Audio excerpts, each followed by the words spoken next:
Hey screen printers, we're here at Printed Threads in Fort Worth, Texas, and my name is Brett, and I'm here to talk to you about the Lotus Holland reclaim machine and the chemicals we use and how we use them. We have been using EasyWay chemicals for the last several years and been extremely happy with the results.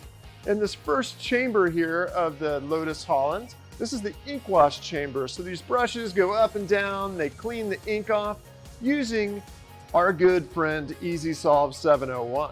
So every day we check the levels of the ink remover, and the most important thing is that there's plenty of ink remover up above the filter that sits in that tank. Which reminds me, we should probably check the filter. So we're gonna lift this filter up and we're gonna replace it at least once a week. That's a Monday chore for us. We're gonna take the old one off, put a new one on, and make sure as much chemical is getting through that filter as possible so that it gets up in the tubes and sprays all over the screen to get that ink off. If you take a look here, we've made a note of how much chemical we're gonna put in versus water. And this note here says we're gonna use 1 gallon of chemical for every 3 gallons of water for the EasySolve 701.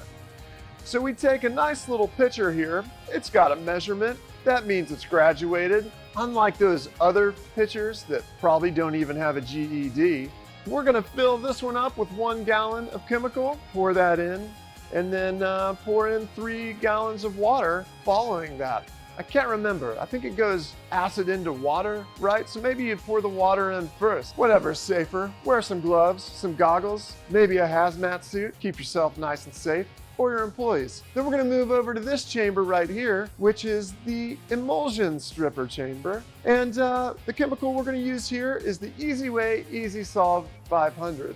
Now the measurement for this chemical is much more complicated. You can see here it says 1 quart to 6.25 gallons of water. Obviously that's probably been reduced from like 1 gallon to 20 gallons or something, but in order to add in small increments to keep those daily levels properly, we've reduced it down to a much smaller number. So the main thing we're gonna check is that the chemical is a proper level every day, but you might be running through the day and feel like, gosh, there's enough chemical in there, but it doesn't seem to be removing the emulsion as good as it should. So we're gonna take some pH strips. pH is the cool way of saying lots of things instead of F. The strips look like this. They're little pieces of paper. You've probably seen them before. You rip one out of this little booklet, dip it in the chemical solution and pull it out and wait a couple seconds, and it's probably going to change colors. Inside this little flap here, you can see all these different colors and what they mean. From 1 through 14, the highest acidity level being super red and the lowest acidity level being super purple. How do they do this? I don't know. Science is magic. What we want to make sure is that the color that this turns to is in between 4 and 5. If it's too low, meaning it's turned green or purple, we need to add in a little bit more chemical. But if it's too high, like a real bright red, we need to add in more water. Having too much chemical is just as bad as having too little chemical.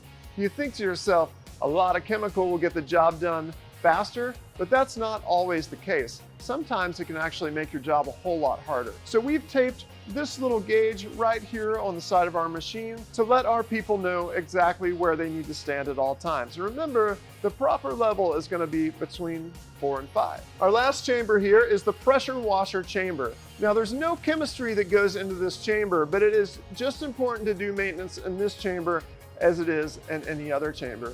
And you can see we've had this thing for 5 years, probably haven't done as much maintenance as we should have to it, and cleaning, I wish we would have done more cleaning earlier. That's kind of a hard problem to fix now. But the most important thing is to make sure the rubber bands that are going around the pulley are nice and tight. Not too tight because we don't want it to slip over the pulley, but we want to make sure it doesn't get too loose. So you can kind of tell if it's grabbing the pulley or not, and figure out the right tension that it should be. If it's too loose, you can always loosen a couple bolts, pull it tighter, tighten those bolts, and then voila, like new. We also want to make sure these rubber bands are nice and clean. No emulsion or ink residue on them. That way they roll on those pulleys really nice. And then there's this little track here where the pressure washers go up and down. We want to keep that track nice and clean, free of debris. Obviously, there's a lot of emulsion and ink being blasted through here all day long, so you want to make sure those are clean. We open up our chamber here once a week and just pressure wash it out with our other pressure washer and make sure that everything is nice, clean, and free of debris. A lot of that debris is going to fall down into the water in this tank here, and so you can take a bucket, drill some holes in it to make a little strainer, and scoop out that debris so that it doesn't build up in the bottom there.